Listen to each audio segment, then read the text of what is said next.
innocence is something to ponder. Your talent ain't something to squander. Blessed and favored so highly, anointed, appointed I might be. This is that, all that podcast featuring Kyrie. Welcome to another episode of the All That Podcast. Today, I have my cousin who I've been rocking with for since kindergarten. I was in kindergarten. So it's what, 1999? Yeah, for 2000, you heard me? But we was really taking over. For real. So, man, I've been wanting to have this conversation, this podcast with this extremely rare, strong, intelligent, any word you come up with, woman. So today we're going to talk about a little about what she's been through. We're going to talk about the problems or some of the roadblocks that people have to dealing with, you know, the medical world and all that, the hangups. We're going to talk about family. We're going to talk about so much. But without further ado, let me welcome my guest, Miss Chloe Thomas. How are you doing today? I'm doing great. Thanks for having me, Kyrie. Yeah, you know, we got the Thomas Train shirts on. Choo-choo! Yeah. We'll tell you about that a little later on. But yeah, so I just want to have you on because I can't even talk about this in past tense and say you had an incredible story. You have an incredible story that's still progressing to this day. So Chloe has been through a lot. She was in a coma for how long were you in a coma? I was in a coma for about a week. A week? Yeah. And I actually came out of the coma 4 years ago today. Wow, look at that. We are doing 4 years ago today. She came out of the coma, and now we're doing this podcast. Yeah. See, look at that. Look at God, right? Yeah. So, you had to go through a loss of an eye. Yeah, you had to go been through some stuff. A lot. So, I guess before we get into everything else, you can just tell or explain to the audience a little bit about your story. Well, oh gosh. I was gonna try to do this without getting emotional. I thought I would have got emotional a little further on in the episode, but here we are. So in September of 2017 was Hurricane Harvey. My family and I, we lost everything. We were flooded out of our home in Port Arthur, Texas, and relocated to Tyler, Texas, just so that we could get our bearings and all of that good stuff. And I was noticing some physical issues even before the hurricane. And so, you know, I'm just thinking maybe it's just stress. You know, it's just a lot going on. But then I found myself in the ER every week. Wow. With severe vomiting, nausea. I couldn't eat. It was just very, I didn't want to go anywhere. Even though the hurricane had taken the vehicle that I had, flooded it out, I was blessed to be able to get my dream car, you know, and that was my baby. I called it a Batmobile. Like, I had big plans for her. Like, we was going to be driving through like Bruce Wayne, you know. And so, was going through that. It was just, and it was consistent. It wasn't like, I'm gonna say it was a little bit more sporadic, but it was consistently sporadic. So I would maybe go a week or two without an issue, and then 3 or 4 weeks with a consistent issue. Right. And it got to the point where, well, hold on, let me back up. In January of 2018, which was right after the hurricanes, my mom suffered from several strokes and became bedbound. And my sister and I, we have a real mama. We got a real mama. Right. And so seeing her in that condition,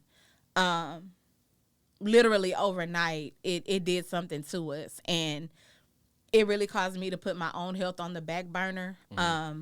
Actually, after one of her strokes, when my sister called me, she had come up to the hospital to see me because I was actually in the hospital at the time.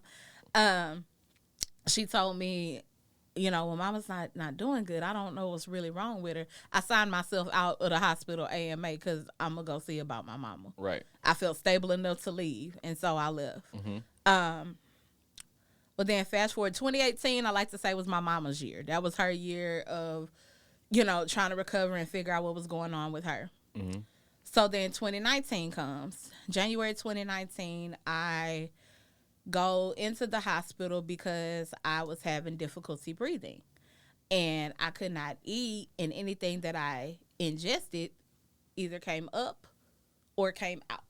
It was bad. Yeah. And so I went into the hospital, and this kind of brings me to one of my points I'm going to refer to later on. But about knowing your insurance coverages, just know them. Went into the hospital. I was diagnosed with what they call mycoplasma pneumonia, and which was according to them, was an incredibly contagious form of pneumonia. So they would have to dress up in the whole get up like they did for COVID, PPE, when they would come into my room to administer meds, etc. Right. Well, unbeknownst to me, during that time, they were already running tests because they were thinking that my kidneys were failing. And so they did a kidney biopsy on me while I was in the hospital, but they did not make it seem like it was urgent. It was like, yeah, we did this biopsy. It's going to take a while for the results to come back, but schedule an appointment with nephrology and we'll, you know, discuss them when you come into the office. So I'm like, okay, it ain't a big deal. My dad was on dialysis. He was in kidney failure, really matter of fact, Kyrie, around the time I met you. He had started dialysis and stuff. So I was 9 years old, and he died when I was 20.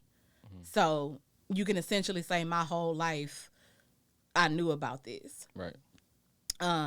Family vacations had to center around where he could get dialysis. If we even went on family vacation, was centered around that. And so I get out of the hospital. They put me on oral antibiotics, and they're like, hey, just finish the course of antibiotics for the remainder of your infection. So I'm like, okay, cool. So I'm home one day, and I'm trying to be good. I had got some grilled chicken, you know, all that good stuff. I'm drinking water and Gatorade. That's all I'm drinking. I was able to get down two pills. So a morning dose and an evening dose. And then the next day, I was just vomiting water. Like, everything that I had ingested was coming up just the way it went down. So it hadn't even gotten to my stomach to be able to be processed. Right. So I call my sister and I tell her, now, mind you, I have an amazing husband, your cuz, Kill. But he worked out of town. And so my sister was in Tyler with me. And so I called her and told her, hey, look, I think I'm going to need to go back to the hospital because they put me on these antibiotics, but I can't keep them down, and I don't want the infection in my lungs to get worse. So she was fully supportive of that, and I went to the ER. I get to the ER, explain the situation, I get admitted. By this point, my symptoms have ballooned. I mean, I'm unable to keep myself together, for lack of a better phrase. Yeah.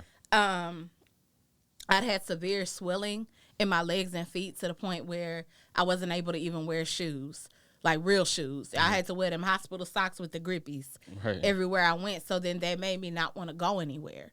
Cause I mean, hey, I'm young. I'm 27, 28 years old. Like, I'm at the prime of my life. Yeah. Okay. Get into it. But, so I get to the hospital, and as you know, I'm a very eloquent person. I'm college educated. I can explain what's going on. I'm not a huge Yeah. I have my thoughts together, and I knew what was going on with me, so I'm explaining it to the medical team so that way they can treat me properly because they have access to things that I don't have access to. Right. They admit me to the hospital, and that night was one of the worst. And when I say one of the worst, it's like my body knew I was in the hospital and just started tripping. I mean, it got so bad I told the CNA, the little tech that comes in the room and checks your blood pressure and stuff, just leave them bed pads over there and I'm going to deal with this. I'll clean this up because you could be my grandmother, ma'am. I'm not about to have you doing this, even though it is your job. I don't know. Right. So I finally asked the nurse if she could get the doctor to prescribe me some an anti-diarrheal. And she said, yeah. So the doctor did that. Finally got some relief. The next morning he comes. A friend of mine had also come to bring me like a bag with like a change of clothes and some other toiletry stuff. And she worked at Chick-fil-A. Mm-hmm. So before she came to bring me my stuff, she asked me, hey, I got to make a delivery at the hospital. Do you want something from here? I asked this girl to bring me some chicken noodle soup and a small diet lemonade. Mm-hmm. That was it. So she comes, she brings it. I take one sip of the lemonade, and the soup wasn't even opened. I didn't even eat it. Mm-hmm. She said, oh, I forgot something else in my car.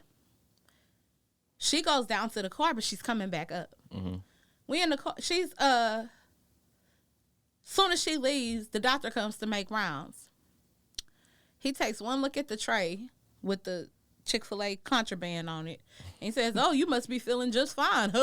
You got Chick-fil-A. You eating Chick-fil-A. I said, I'm not eating Chick-fil-A. Yeah. I haven't taken one bite of this. This is soup. Mm-hmm. This is diet lemonade. And they're still very much so full. Yeah. And he looked in the trash. And my friend had a biscuit with the hash browns and all that. Her trash is in the garbage. Yeah. He doesn't see her. So he's all like, well, you were eating Chick-fil-A, so I don't see the point in keeping you here, blah, blah, blah, blah, blah. So basically, he says that he's going to discharge me from the hospital. This was on February the 1st of 2019. Mm-hmm. I'm panicking. I'm like, sir, no, you don't understand. Something is wrong. I can't breathe at night when I lay down. It's bad. Like, you know, it's something is wrong. I have all this swelling on my legs. He completely ignored me, did not care, and walked out the room. I immediately contacted patient advocacy because you think patient advocacy is supposed to be there for the patient. Mm-hmm. They are not. They're there to protect the hospital. So don't ever mistake it. Okay? She comes, acts like they had some big meeting of the minds regarding me, and said that they're going to stick behind what the doctor said. I said, okay. So I called my sister. And you know Clover. you know her. Yeah. I'm her first baby, mm-hmm. you know, and she was so, because I was trying to keep it together for her when I called. Like, hey, they're discharging me. Yeah. You can come pick me up. And all I said was, sissy, they're discharged. And it's like I lost, and she was like, Chloe, what's wrong? And I told her, like, I'm scared. I'm gonna go home and it's gonna be bad. I'm not gonna live. And so she said, just come on downstairs, we'll take care of it. 2.5 weeks later, I'm back at this same hospital. Mm-hmm. Because it's 20 degrees in Tyler, Texas. Mm-hmm. I'm burning up. Can't breathe. I'm on fire. The EMS people come to my house to get me out of my apartment. And they're trying to put blankets and jackets and all this on me. And I'm sweating bullets. Like, it's really bad. And so they're thinking like I'm on drugs or like I'm having withdrawals of some kind. Like, I haven't been fully transparent about what I've ingested or whatever. So my sister follows the ambulance to the hospital because I finally just passed out. Like I just couldn't breathe. Get to the hospital. They're kind of lollygagging about my condition in a way. So they check my labs, and one of the numbers that they pay attention to is creatinine in regard to your kidneys. Mine was through the roof. I mean, off the charts, just like yours truly. But so they were concerned about that. They ended up inserting a catheter to measure my output because they didn't want me getting up because they didn't know if I was going to pass out again. And my sister was with me the whole time. They gave me a diuretic, and they came back to check. The nurse checked the bag. I had less than an inch of urine in the bag. Okay. Maybe I didn't give her enough Lasix. Maybe I didn't give her enough of it. So she calls the doctor. He authorizes for her to give me more. And she does. She comes back to check. It's a little bit more in the bag, but not much. So she pulls my sister to the side, and she asked if I had a history of kidney problems. My sister said no. She's like, okay. Then it was all hands on deck. It was just like, fire in the hole, fire in the hole. Like, it got real crazy. At first, I was like a priority 6 patient, and then I jumped up to priority 1. Because in the waiting area, they have like this big old screen, and it'll have the priorities listed, 1 to I think 7. And I started off here at a 6. And all of a sudden, you see 28-year-old black female priority 1. Right. So after that, there's really not much I remember. I remember going to my hospital room when they admitted me and put me in an actual room. And they started telling me about dialysis, that I would probably have to start that within the next 6 months to a year. And that they would need to do a fistula. A fistula is a dialysis access. So what they do is they go in your arm and they tie an artery and a vein together. So that way during your treatment, one side is pulling the blood out of your body. The other side is cycling the filtered blood back in. And so during dialysis, a lot of people don't understand. They think it's just like it's dialysis, whatever. No, this is exhausting. I once had to do dialysis with a lady who had breast cancer, who had to undergo chemotherapy. She said, I would choose chemotherapy over this any day. Wow. And when I asked her why, she said, with chemotherapy, there's a foreseeable end. They tell you, you're going to have to do it this many weeks or this many times, and then you stop and you wait. The waiting may, get in your head, but at least you get a break. With this, there is no breaks. You get a break when you get a transplant or when you die. That's the break. And so that was very startling and emotional for me because I'm 28. My husband and I not only love each other, we like each other. So we had been planning we had a vacation to Jamaica planned that we couldn't go on with some friends of ours because my mobility had been affected so badly. Yeah. Just being able to walk because of all the fluid I was carrying. So, in the hospital bed, they weigh you if you can't get up. The bed said I weighed 240. No. And it's not just the whole black woman, I'm going to be thin forever, forever young, forever small, forever svelte. That wasn't the case. But I knew that I did not weigh that much. Number one, I had not been eating enough to even pack on that amount of weight. Well, they still went with the 240 weight and scheduled my surgery. So the next day, the surgery was scheduled maybe 2 days later. Wasn't the very next day. So my sister came to visit me, and at night, and I was getting ready to like take a shower and just get in bed and get ready to go sleep.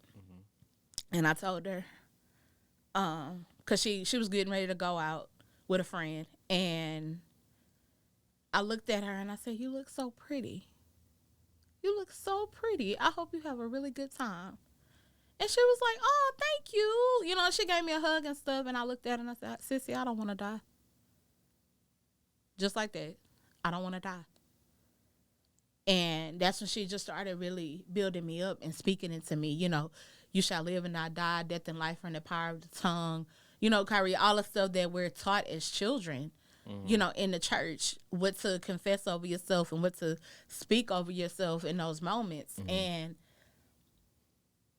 even though right then I couldn't say all of what she was saying, I was able to muster up, I don't want to die. Right. So she left. And then the surgery was scheduled for, I think, 11 the next morning. Well, they came in my room the day of the surgery and said that they had a cancellation and that they could move me up. Well, we the type of family, you don't just have no surgery and don't have nobody there to support you. Right. You know, and my sister was home trying to coordinate my mom's care.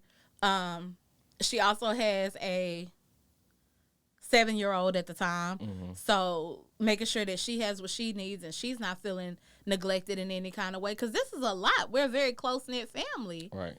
And so when they told me that, I called her and she said, "Okay, I can rearrange this for Mom. I can do this." I said, "Clover, don't worry about it."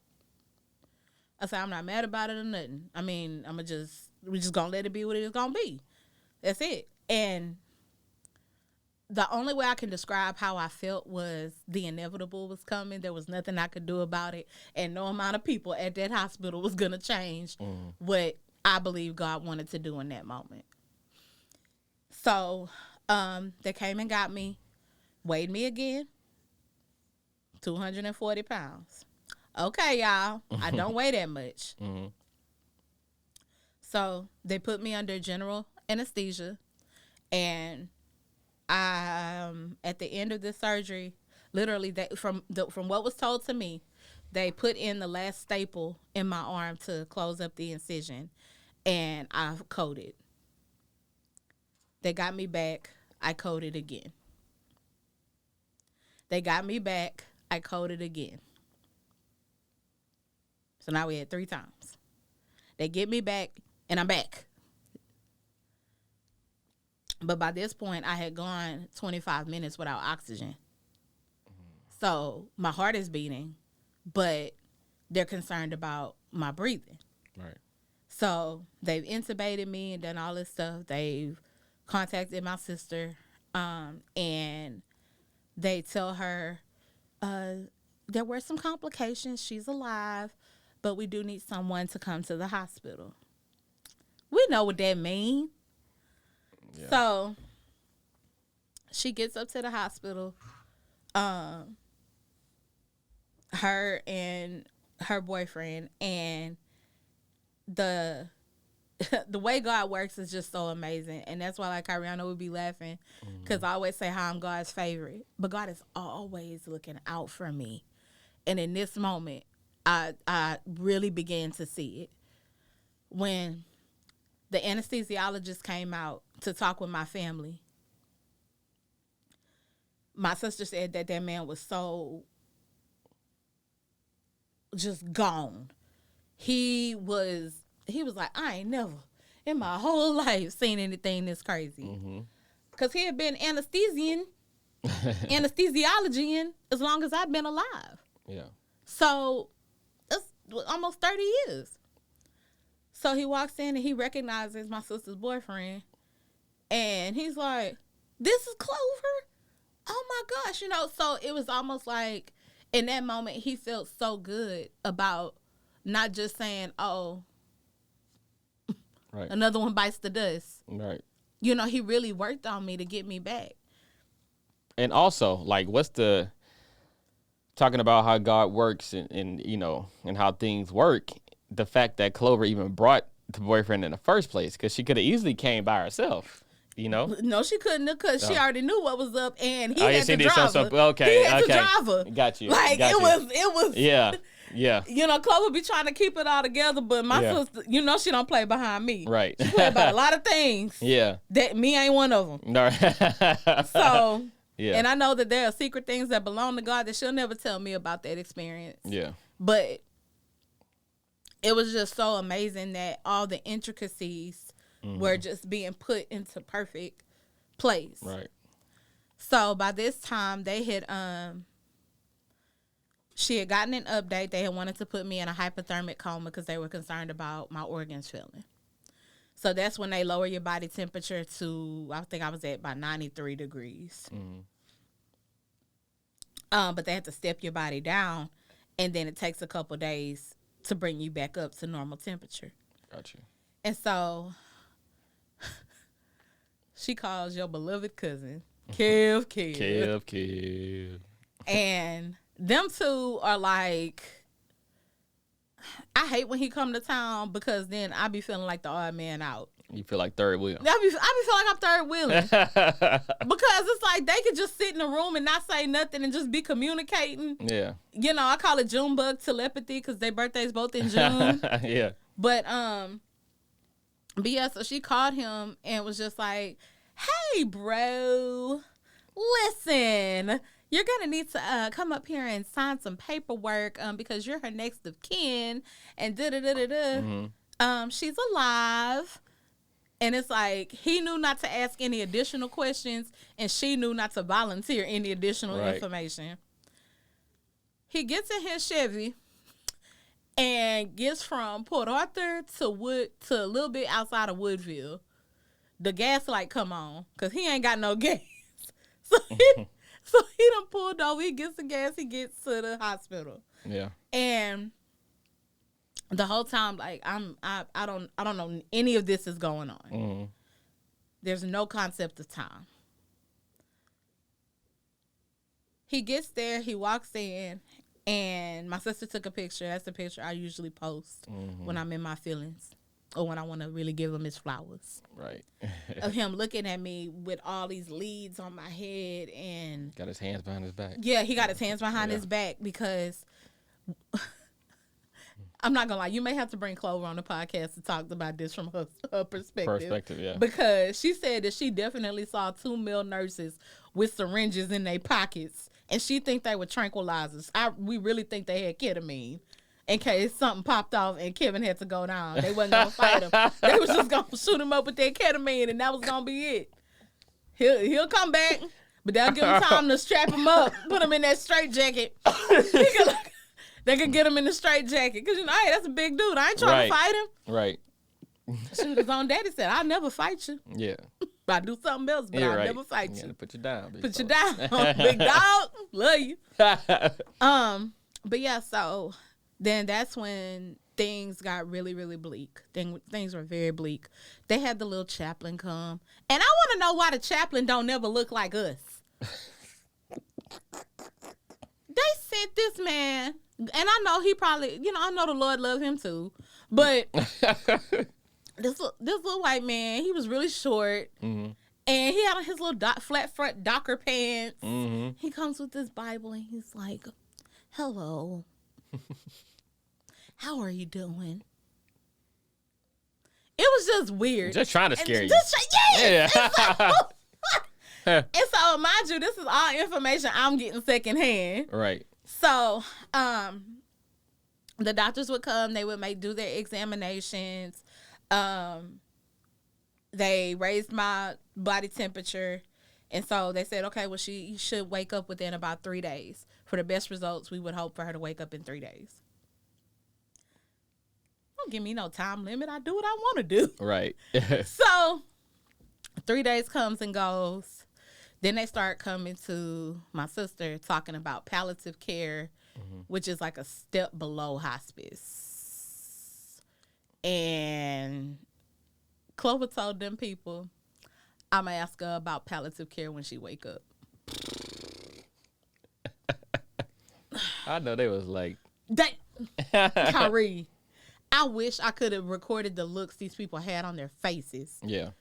Based on the conversations I've had with Kevin and Clover. Mm-hmm. So we're talking. So they're talking about the palliative care and stuff, and then a different nephrologist who was on the team, but it was his first time coming to see me. Mm-hmm. He says, "Well, have we started dialysis?" And they're like, "Well, no, because she hadn't woke up." He was like, "If she was under general anesthesia, the anesthesia has nowhere to go. It's processed through the kidneys. If her kidneys don't work, yeah, it can't get out of her system." Mm-hmm. So then everybody's like, huh. I feel like everybody did a Braxton P. Hartnebrig moment. So they tried that, and immediately they start getting a response of my neuro. Mm-hmm. My arms start moving. I'm trying to move my legs, and my eyes are still closed, but physically I'm moving. Yeah. So they get me up. They wake me up. Basically, I wake up, and the way I woke up was so crazy because I didn't wake up during the dialysis treatment. Mm-hmm. I was just laying in the bed, and my sister would always wear heels. Kevin would clock in at the hospital, so he was always there with me, like from 7 to 7. Go home, go to sleep, if he could sleep, mm-hmm. and then be right back for the morning shift. So this particular day, I wake up, and I hear my sister, and I like turn my head like to the side to the door. Mm-hmm. But it's like I hear click, clack, click, clack, click, then stop. Like she's walking down the hallway. I hear somebody talk to somebody, and then goes on. So she comes in the room. She finally makes it into the room, and she's like, "Oh, you're awake." Kevin looks like, I'm sorry, what? And he looks at this. He take off running to the nurse station. She's awake. She awake. Hey, call a doctor. She awake. Yeah, you. We seen you yesterday morning. Yeah, come on down. not that aggressive, but you know us. Yeah. So so they come to do their assessments, and I'm there, but I'm still not really there. Mm-hmm. I'm a little on the side. And my sister was like, "Well, she hungry. She ain't ate. Get her a feeding tube." Yeah. So I give me a feeding tube, and then Clover gives me the black mama conversation. Mm-hmm. The people think something wrong with you. You know ain't nothing wrong with you, and I know ain't nothing wrong with you. So if they tell you lift your arm, you lift your arm. If they tell you blink your eyes, you blink your eyes. And I'm looking at her like, I don't think you punking me, but all right. Okay. Because I know that's going to affect if I get how long it take me to get out of this place. Right. So when they come the next day, I, gotten some nutrients, and I'm a little better, but I'm still intubated. Mm-hmm. So they're asking me different questions. I'm identifying people as best as I can. Mm-hmm. So my neuro is fully intact. Because they had told Kevin, like, I was supposed to be at one threshold, and I was significantly below that. Mm. So essentially, I was brain dead. But God had other plans for me. So I spent another maybe week or two in the hospital, and then I went to a rehab facility for like skilled nursing and stuff to help get my strength back because I wasn't able to walk. They had pulled all this fluid off my legs. So my legs went from looking like elephant legs to giraffe legs over the course of a couple of weeks. And so I didn't know how to deal with that. Like, what am I doing? Right. So, but because of the muscle atrophy and whatnot, I use a wheelchair just for safety reasons. Yeah. But like I tell my niece all the time, this is just a prop. Please don't think I won't come after you. Do with that what you will. So let me ask you this right quick, since we got about 20 minutes left, but I want to get this in, because I know it's important for you to push home the patient advocacy points, and Absolutely. I'm thinking about what you said about the doctor, telling you, oh, you can eat Chick-fil-A, well, you don't need to be here. We're gonna discharge you, and you telling him, and you hear these stories all the time about, especially pertaining to Black women specifically, and how the doctors don't listen to them, and they, and it often results in fatalities. So can you speak to some of the inner workings and how to work the system and things that people that might find themselves in a situation that you're in, how they need to go about navigating that world? Absolutely. First things first is, if you are insured, know your coverages. Know if you have an HMO or a PPO. It does make a difference. I'm not going to explain that on this particular forum, because that's what that little 800 number on the back of the card is for. You call that 800 number and you ask them, hey, I don't understand any of this. Can you explain it to me? Right. And that's what they're there for. That's what they're supposed to do. The next thing is, don't feel like just because there's such a thing as patient-provider chemistry. You may have had the same doctor for 10 years. And then one day you go to them and they rub you the wrong way. And you're not really feeling them no more. Right. You have the right to transfer your care elsewhere. Just like a relationship. Just cut it. Cut it. Cut it. So you do have that right to change your care. Even in the hospital. If you're in a hospital, they assign you a hospitalist. That person comes in, you like, oh, nah, this ain't it. This ain't it. Send me somebody else. And yeah, they'll get offended and they'll try to act like you don't have that right. You do. You do. You definitely do. Just got to stay persistent. Absolutely. You have to stay persistent.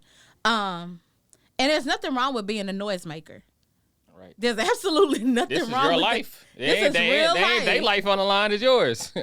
Absolutely. Another thing is, a lot of people, when they hear those the prices for like the deductibles and the co-pays, etc., they freak out, and then they decide to not seek care because they don't feel that they can afford it. I'm gonna give you 2 words: bill me. Yeah. They can bill you. You can work around it and have some form of pay them something. Right. Because at the end of the day, there's no price on your life.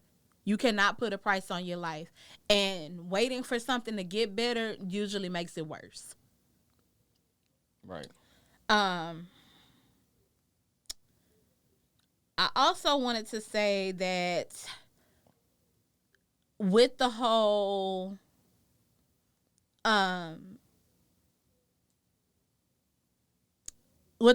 patient-provider relationship thing, another thing I want to address is transparency. Allowing your family to making sure that you're transparent, not only with your doctor, be transparent with yourself, be transparent with your family and your loved ones. The people who are, going to be looking out for you, if something were to happen. To this day, I'm so thankful that I have the type of family where we tell each other the truth. Right. And so if I had an alcohol problem, my sister would have known that for real. If I had a drug problem, she would have known that for real. And then we could have maneuvered navigated that however we needed to. Right. But I was honest. I was open. The most I could say is, hey, look, I'm diabetic. I don't always take my medication like I'm supposed to, and I drink a Coke from here every now and then. Right. Let's see. And after your treatment and stuff in the medical community, get your records. Let me tell you something. A lot of hospitals charge for their records because they don't want the patients to get them. They know you're not going to spend the money on that. Yeah. You'll buy crab legs, but you ain't going to buy these records. Yeah. Buy the records because that is the official document. A doctor can say whatever he wants to say. Kyrie, I could probably take over your show with how many times doctors have said things in my records, misunderstandings in my records because of just simple misunderstanding. Quick story. I know we're running out of time, but when I was in the hospital, fairly new to dialysis, but I did know that I could not take oral potassium because of the fact that potassium does not filter out. So my dialysis treatment that I do 3 times a week is what gets the potassium out of my system. So my nephrologist prefers that my potassium be lower than higher, because when it's too high, then you start running into cardiac issues. A nurse comes running in my room freaking out because the potassium was low, and brings me 2 big old tablets. They're like horse pills. And I just politely tell her, "Oh, ma'am, I can't take that." "So you're refusing?" "Ma'am, it's not a refusal. I'm a dialysis patient. I can't take that." Next thing I know, the lady walks out the room in a huff, and I got a new nurse. Like, why are you offended? I was trying to help you. I was trying to keep you from having a case. Right. Right. Bet y'all won't try to help you no more. Right. So it's those types of things that you got to know about, and it sucks that in the medical community, these doctors go to school and they do all this schooling, and then we still got to come behind them and fact check them and make sure that they know that they're properly doing their job, because we're the ones in these bodies and we're the ones whose lives are at risk, not nobody else's. And I'm just thankful that you did allow me to come on here today, because everybody does want to talk about the pregnant Black women, the maternal side of death and all of that when it comes to Black women. But for those of us who have not been able to enjoy the beauty of having children just yet, we got it bad too over here. And so I really just feel like we all should be working together to break down this system and change some things. Right. So the keys that I got from that is, be vocal and know your stuff, because this is your life. That's at stake. Not the nurses or the doctors. Like, this is your life, so you need to speak up on behalf of yourself, which Chloe has never had a problem doing. Actually, I did. Really? I really did. During this process, During this process, okay. I definitely did. Simply because I felt like, well, my life is in their hands. Like, they could do something to me. Oh, okay. I see it from that. I felt very vulnerable. I was the most vulnerable I'd ever been in my life. I see it. So, okay, we talked about my cousin and how, he was there for you, obviously, as your husband. And I'll tell him all the time, I text him, I probably made posts, about it, about just observing, him, two people, actually. We're talking about him right now, but also my cousin Justin and his situation. But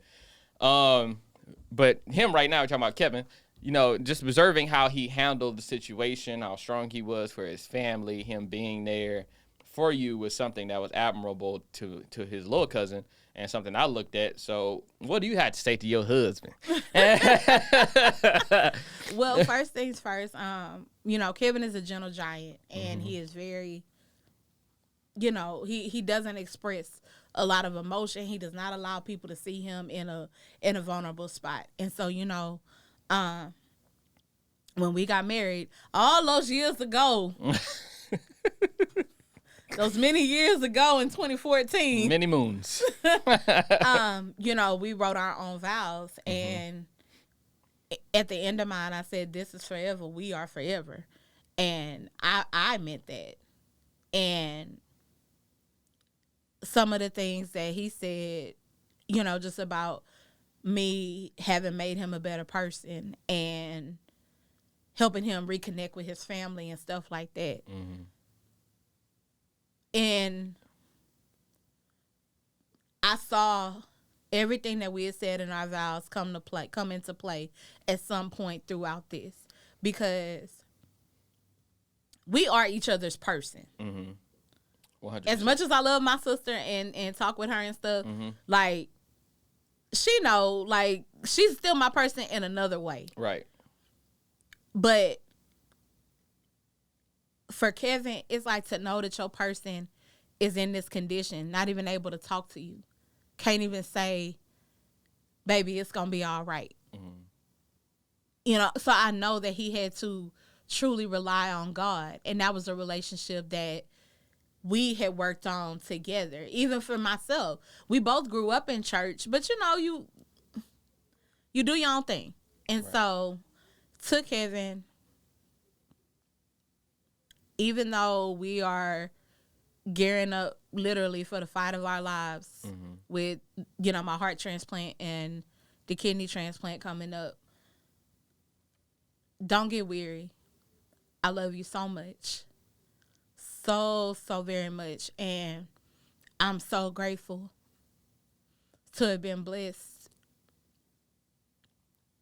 to have him as my life partner. Because when I was laid up in that bed, Kyrie, men have left their women for much less. Much, much less. And so for him to not only stay with me, but to continue to protect me, to continue to defend me, to continue to, he even stepped up even more, you know, just with my medical stuff. When they was trying to give me penicillin as an allergy right before I lost my eye, he in the hospital say, no, what you trying to give her? That's penicillin. She can't have it. You know, he's being vocal. Right. That meant so much to me. So that's why, like, you know, when I go on the book tour, and I know people talk about Tabitha Brown, but she ain't the only one trying to retire her husband. Right. She is not the only one. Right. So when y'all see him in the pickup line picking up the kids, Right. In that mind GMC. your business. Just mind your business. In that GMC. The Denali. Mind your business. Yeah. Yeah. Because he got to get home to make dinner. All right. But I love you, babe. I love you, Boo Bear. Van. Sherman. Kevin. Man, okay, so in closing, y'all see we had these Thomas Train shirts on. So, Chloe, tell the people a little bit about the Thomas Train and what's that all about. The Thomas Train, all aboard! Choo-choo! The Thomas Train is basically my journey in regard to the heart transplant and the kidney transplant. You can go to my website, www.ThomasTrain.Life. That's www.ThomasTrain.Life. And you can check out the story there. There's some pictures there. There's some, you can get merch there. I got some new merch that'll be dropping just in time for the springtime. I got some crop tops, got some other stuff going on. So, but that'll be your go-to location for all things related to Chloe and her heart journey, her heart and kidney journey. If you would like to donate, feel free. The links are there. Cash App, Venmo, PayPal. Shameless plug, all of the things. Right. I'll be dropping an Amazon wish list as well for stuff for the for my surgery once things get a little bit closer. So hopefully by May, we really should be rocking and rolling with that. Let's get it. Let me, like you gave Kevin's flowers, let me give you yours. As somebody, you know, who has, like we said, been knowing you forever, I just, you know, sit back in awe of the sheer courage, I think is the best word, for you to keep going, for you to keep going with the fight. I know, because we talk, I know you have your moments, right? But you still, and it's amazing to me, like, and I'm pretty sure it's amazing to everybody else that's been following your story, who's close to you, and you see you making these jokes, calling yourself Lazarisha, all this, you know, all of this. So I'm telling you, and we just spoke about this in the car, is that we know, and you know, that this is a chapter, not the end of the book. right? Absolutely. This is a continuation, and you know that God is bringing you through this because you are the person that can handle this and that can do with the message to what he wants you to do. Absolutely. Right? Just like you said, we're going on this book tour. You know, we going to retire Kev, have him in a pickup line in the Denali. You know what I mean? So I just want to say, as little cousin, me looking at your courage and your strength, and if I'm complaining about something, I have no room to complain if Chloe is going through what she's going through, and she can still put on a smile, and she can still crack jokes, and she can still continue to fight on. So let me tell you that, you know, you are somebody that anybody could look up to, and anybody should look up to, and you're a beast. Thank you. Thank you.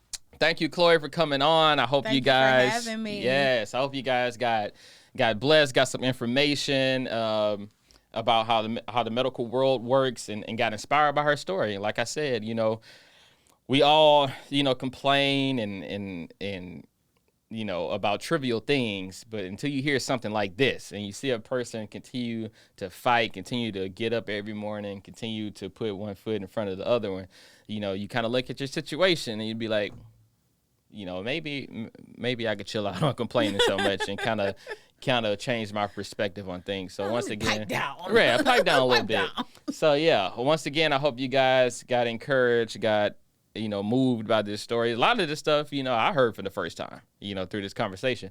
So thank you for coming on, Chloe, once again, being vulnerable, sharing your story, you know, turning your test into your testimony. Yeah. Your mess into your message. Come on now. You know what I mean?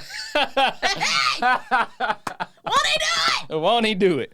So yeah, that is it for this episode of the All That Podcast. Revert back. I'll put it in the description for the Thomas Train stuff, how you guys get involved with that, and support Chloe on her ongoing journey. And with that, we are out. See you next week. Peace. This is that all